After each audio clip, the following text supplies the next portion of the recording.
Dans les contes à son petit-fils de Beelzebub, chapitre 12, le premier grognement s'avère tardif avant que Beelzebub ne raconte une histoire liée aux anathèmes mentionnés.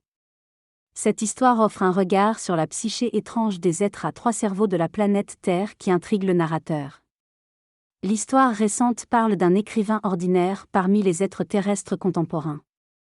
Les écrivains de cette époque ont perdu la capacité d'inventer, préférant copier des idées anciennes.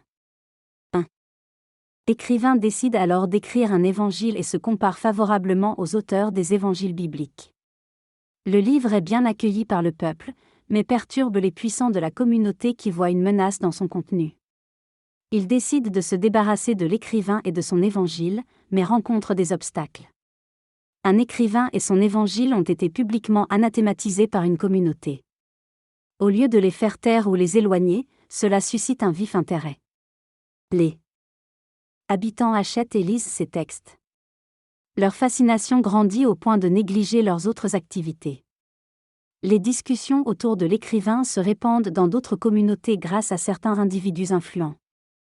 Même si l'évangile est oublié, le nom de l'écrivain reste renommé partout comme un excellent auteur.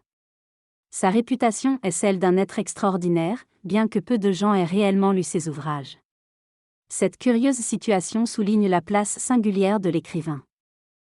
Et la fascination pour son travail, véhiculée par ses admirateurs à travers les différentes communautés, malgré une connaissance réelle limitée de ce qu'il a écrit.